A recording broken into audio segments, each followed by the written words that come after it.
Nous sommes donc au temps de l'Avent. L'Avent qui va nous conduire à la fête de Noël, les 4 semaines qui nous conduisent à la Nativité. Alors le mot « Avant », il signifie « avènement »,« venu ». Donc il s'agit bien d'une attente, mais nous savons qui nous attendons. Et c'est très intéressant de voir que l'Avent, c'est avant tout Dieu qui vient vers nous.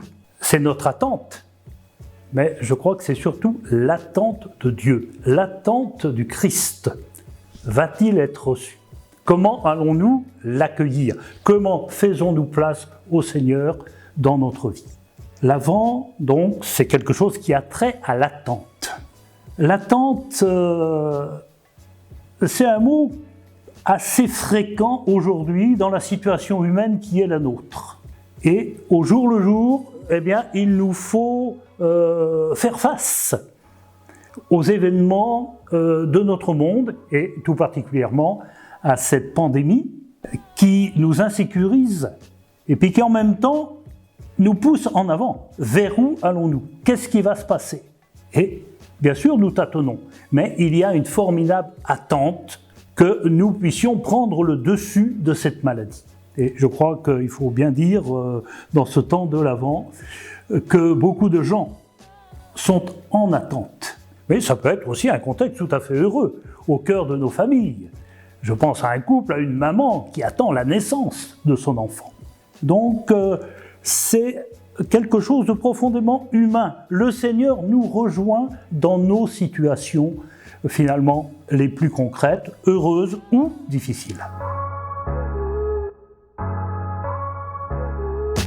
Le Seigneur nous aide à la vivre en mettant au long de ces 4 semaines, en mettant devant nous des grandes figures. Et je pense à la figure de Jean-Baptiste, et je pense aux figures de Marie et de Joseph.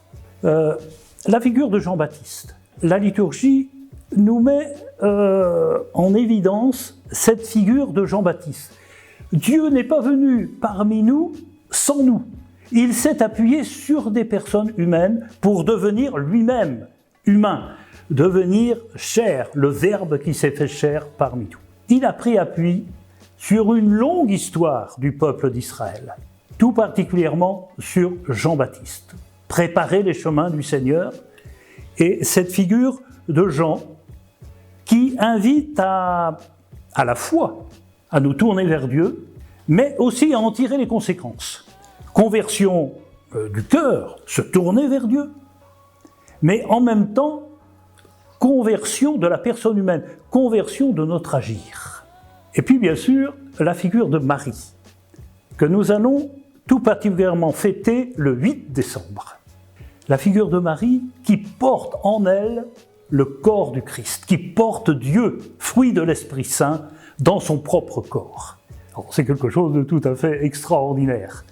Et je vous invite vraiment à méditer que quelqu'un de chez nous, une femme parmi nous, ait eu ce privilège, accompagné par Joseph, ait eu ce privilège de porter l'enfant Jésus en elle pour nous le donner, pour permettre qu'il naisse au milieu de nous. On peut dire que Marie, dans ce temps de l'Avent, eh bien, elle est comme un tabernacle qui porte le corps du Christ en elle, pour le faire advenir. Alors prenons appui sur Jean-Baptiste, sur Joseph, sur Marie, pour bien vivre ce don de Dieu. Noël, c'est la rencontre du Seigneur qui vient vers nous. C'est un amour qui se manifeste et que nous accueillons volontiers. L'Avent, c'est bien sûr aussi un temps, je dirais, de travail sur nous-mêmes, au beau sens du terme.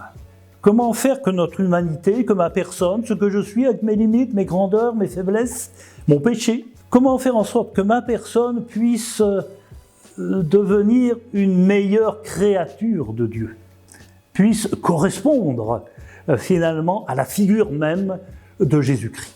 Cette fête que nous préparons, cet Avent, nous permet encore une fois de conforter notre foi. Nous ne sommes pas des êtres abandonnés de Dieu. quelle que soit la situation dans laquelle nous sommes. Dieu vient vers nous, il continue d'être à nos côtés.